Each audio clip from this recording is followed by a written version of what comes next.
역대하 26장 14절부터 15절까지 말씀입니다. 같이 보겠습니다. 우시아가 그 온 군대를 위하여 방패와 창과 투구와 갑옷과 활과 물맷돌을 예비하고 또 예루살렘에서 공교한 공장으로 기계를 상장하여 망대와 수각 위에 두어 살과 큰 돌을 바라게 하였으니 그 이름이 원방의 표징은 기이한 도우심을 얻어 감사하여 주니더라. 아멘. 오늘 말씀의 제목은요, 하나님의 기이한 도우심입니다. 여러분 혹시 조방은이라고 들어보셨어요? 조방은. 가수 태진아의 본명입니다. 가수 태진아의 본명이 조방은입니다. 오늘 아침에 우리 목사님은 순교자의 이름을 말씀하셨는데 저는 가수 태진아의 이름을 여쭙게 됩니다. CTS의 내가 매일 기쁘게라는 그 프로를 보니까 태진아 집사님이 나와가지고 자기가 이제 살아왔던 그 인생 스토리를 간증을 했습니다. 참 고생을 많이 하셨더라고요. 물론 뭐 그 시대에 고생을 안 하신 분들이 있겠느냐마는 집이 너무 가난해가지고 초등학교만 졸업하고 14살에 무작정 이제 서울로 상경을 해가지고 앵벌이부터 해가지고 구두 닦기 뭐 그러니까 37가지 일을 했다고 하더라고요. 그렇게 고생을 하다가 이제 미국으로 가게 되는데 미국에서도 이제 영어를 할 줄 모르니까 이제 그 잔디 깎는 일이나 아니면 이렇게 페인트 칠하는 그런 일을 했다고 합니다. 그리고 밤에는 이제 한인들 이렇게 밀집 지역에 그 밤무대에 가가지고 노래를 하고 그렇게 했다고 합니다. 그러다가 가수 남진이 이제 소개를 해줬대요. 소개를 해줘가지고 이제 결혼을 하게 됐고 그 아내 덕분에 교회를 나가게 되었다고 합니다.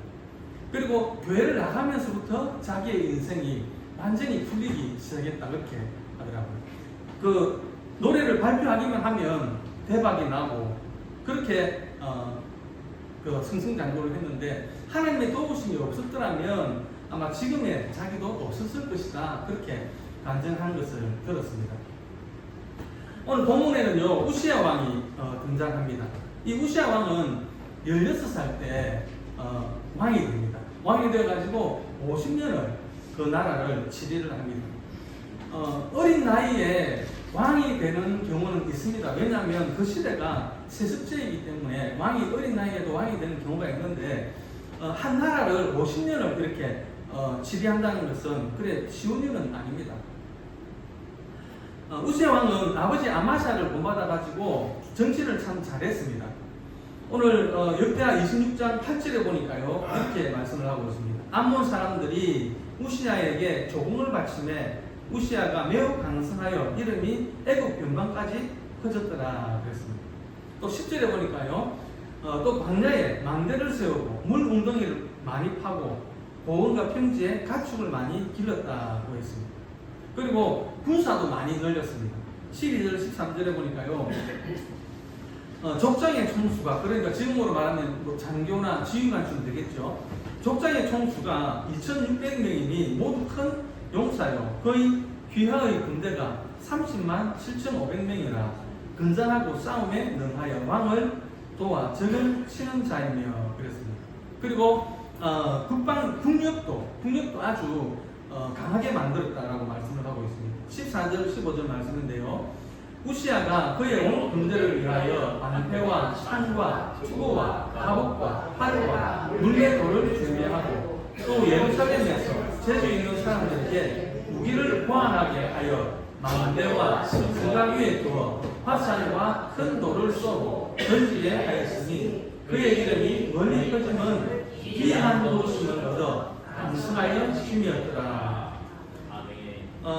우시아 왕은 모든 일이 시온의 대로를 달리는 걸 같았습니다. 그런데 그렇게 잘 된 이유를 오늘 성경은 이렇게 말씀을 하죠. 15절 후반절에 그의 이름이 멀리 퍼지면 기이한 도우심을 얻어 강성하였습니다. 그렇게 말씀을 하고 있습니다. 하나님의 사람 그리고 성경에 등장하는 하나님의 사람들의 한결같은 특징은 바로 하나님의 기이한 도우심을 받았다라는 것입니다. 우리가 잘 아는 모세가 처음에 애굽의 그 왕적으로 있을 때는 최고의 학문을 배웠죠. 그리고 무술도 배우고 젊으니까 힘도 있고, 그런데 살인 사건에 휘말려 가지고 미디안 땅으로 도망을 합니다. 그리고 장인 이드로의 그 양을 40년을 칩니다. 그 건강하고 머리 좋고 그 용맹한 그 모세가 40년 동안 양을 쳤습니다. 하루 종일 양만 쳐다보고 있으니까 이야기할 사람도 없고, 그러니까 40년이 지나고 보니까 그 모세가 바보가 되었습니다. 하나님께서 이제 이스라엘 민족을 출애굽을 시켜라, 가라 그래 하는데 모세는 저는 말도 못합니다.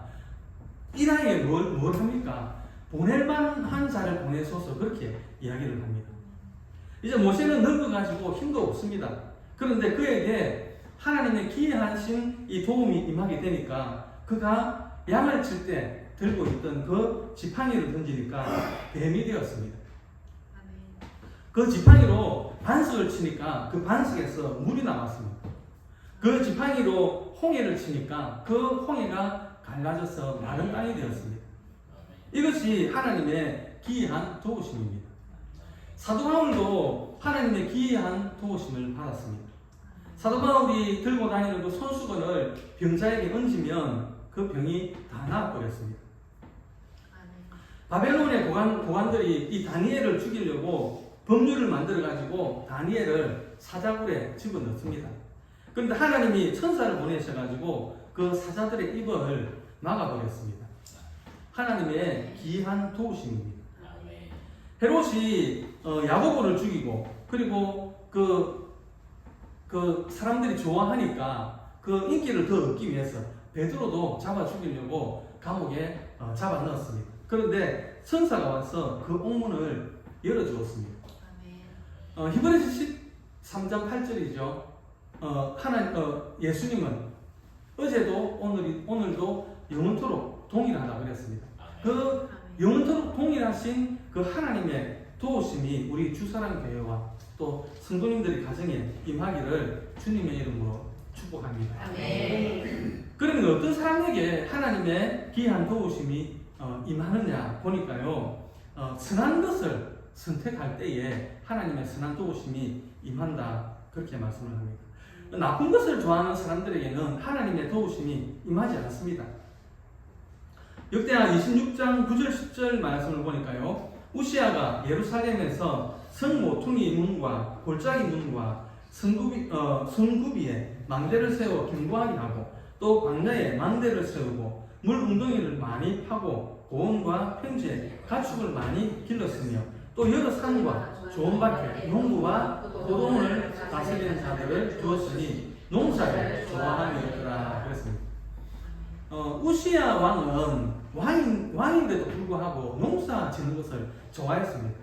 당시에 보통 왕이면은 사냥을 좋아하고 또 아주 멋진 건축물을 짓는 것을 좋아했을 텐데, 그러나 우시아는 농사 짓는 것을 좋아했습니다. 거친 땅을 개간을 하고 적의 침입을 대비해서 망대를 세우고 물 웅덩이를 많이 만들었습니다. 그리고 풀들을 길러가지고 목축과 농사를 경하기를 좋아했습니다. 우시아의 마음은 높은 데 두지 않았고 낮은 데 있었습니다. 이스라엘 민족을 생각하는 선한 마음이 있었습니다. 좋은 것, 선한 것을 좋아해야 되지, 나쁜 것을 좋아하면 많은 문제들이 생기게 되어져 있습니다. 어제도 잠깐 이렇게 뉴스를 들었는데, 고등학교 3학년 여학생들이 해운대에서 또 자살을 했다, 그런 뉴스를 어제 접했습니다.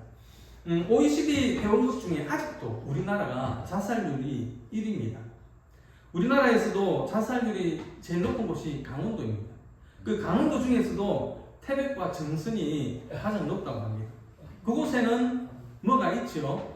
카지노가 있죠. 예, 카지노가 있습니다. 하루 수입이 34억이랍니다. 하루의 수입이 34억. 3,000명의 딜러가 일을 한다고 합니다. 우리나라의 수많은 사람들이 그곳에서 재산을 탕진했습니다. 노름은 한 번 중독이 되면 안 할 수가 없다고 합니다. 일전에도 한번 제가 말씀을 드린 것 같은데, 그 밧줄을 치는 사람이 이제 밧줄을 쳐가지고 집문서 땅문서 다 날리고 이제 이혼하고 쫓겨났습니다. 그래가지고 이제 다시는 밧줄 안 친다 그러면서 손가락을 잘랐대요. 손가락을 잘랐는데 몇 개월이 지나고 보니까 발로 그 밧줄을 치고 있더라. 그런 말을 들었습니다. 나쁘고 악한 것을 좋아하면 많은 문제들이 생기는 것입니다. 좋은 곳을 가고 좋은 곳을 하면 하나님의 축복이 임하게 됩니다. 구제를 좋아하는 사람은 윤택하게 됩니다. 책을 좋아하는 사람은요 지혜로워집니다. 기도를 좋아하는 사람은 응답을 받고요. 그리고 운동을 좋아하는 사람은 건강해집니다. 좋은 것을 좋아하는 사람들에게 하나님의 기이한 도우심이 임하는 것입니다. 복음을 좋아하는 것이 최고로 좋은 것입니다. 예수님을 좋아하는 것이 최고의 가치입니다. 교회를 사랑하고 교회를 좋아하는 것이 최고입니다. 우시아 왕은 선하고 좋은 것을 좋아했기 때문에 하나님의 기이한 도우심이 임했던 것입니다. 두 번째는요, 선한 사람과 함께 해야 합니다. 역대하 26장 5절에 보니까요, 이렇게 말씀을 하고 있습니다. 하나님의 묵시를 밝히 아는 스가랴가 사는 날에 하나님을 찾았고 형통하게 하셨더라. 이 말은 우시아 왕은 하나님의 묵시, 하나님의 말씀을 사모했고 또 그 말씀을 증거하시는 그 스가랴 선지자를 신뢰했다는 말입니다. 왕이라고 해서 권력으로 선지자를 누르거나 그 말을 무시하지 않았다는 것입니다. 그래서 하나님의 기이한 도우심이 임한 것입니다. 그런데 중후반절에 보니까요 이런 말씀이 있습니다. 우리 5절 다시 한번 읽어볼까요? 하나님의 묵시를 밝히 아는 스가랴가 사는 날에 하나님을 찾았고 그가 여호와를 찾을 동안에는 하나님이 형통하게 하셨더라. 이 말씀을 이렇게도 해석할 수 있을 것 같습니다. 우시아 왕이 여호와를 구할 동안에는 형통케 하셨으나 교만할 때는 형통하게 하지 않으셨다. 이렇게도 볼 수 있겠습니다. 요한복음 15장 1절부터 5절까지 말씀인데요. 우리 같이 보겠습니다.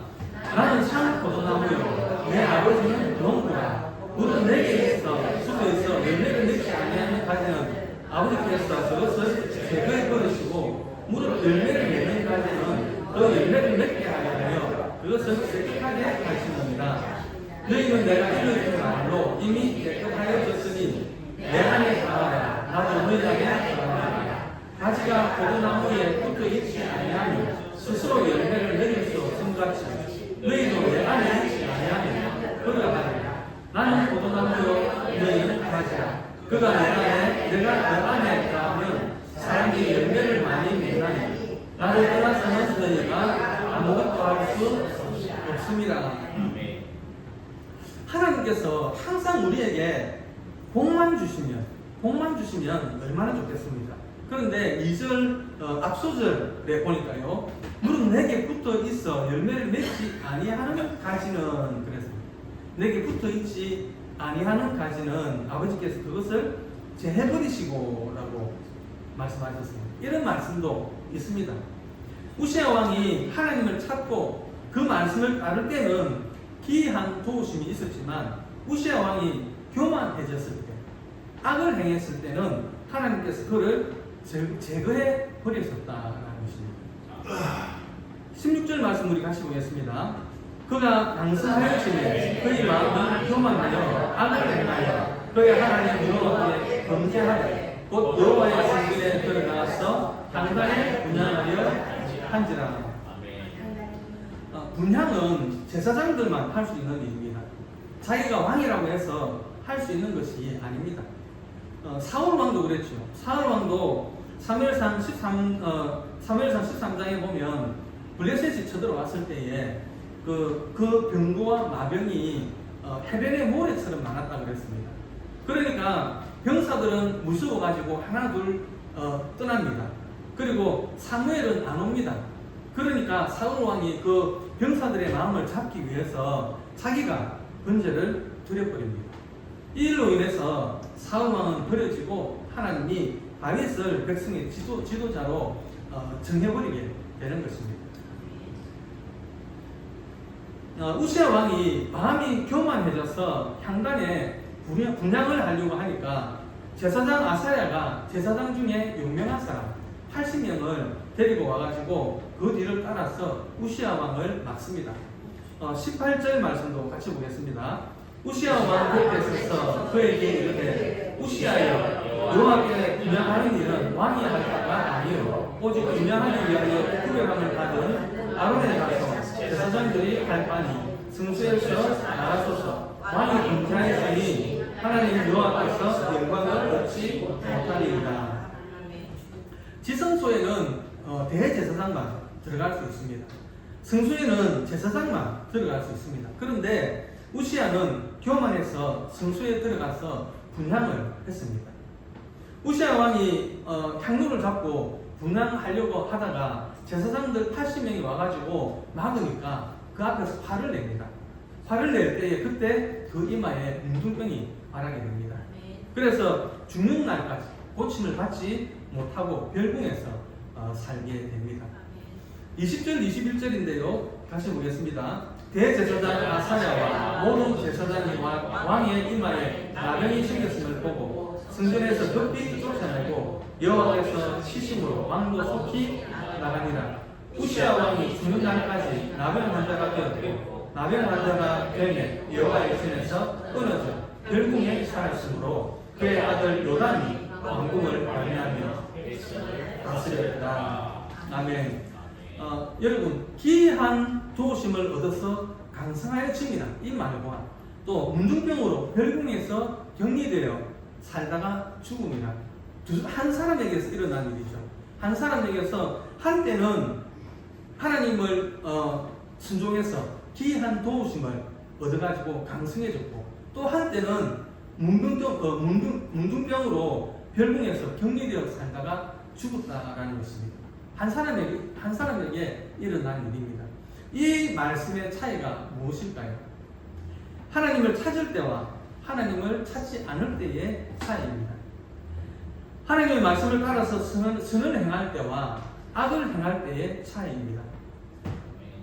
세상이 좋아서 사도 바울을 버리고 데살로니가로 간 데마가 있습니다. 데마 같은 성도도 있을 것이고 브리스가와 아굴라처럼 복음을 위해서 자기 목숨을 내놓은 성도도 있었습니다. 우리가 예배드리는 이 순간에도 세계 곳곳에서는 목숨을 걸고 복음을 전하는 분들이 있습니다. 우리는 그렇게까지는 못하더라도 하나님께서 주사랑교회를 섬기라고 보내주셨사오니 그 사명을 붙들고 기쁠 때나 슬플 때나 주님을 찾고 선한 것을 선택해서 하나님의 귀한 도우심을 받는 우리 주사랑교회와 또 우리 성도님들의 가정들이 되시기를 주님의 이름으로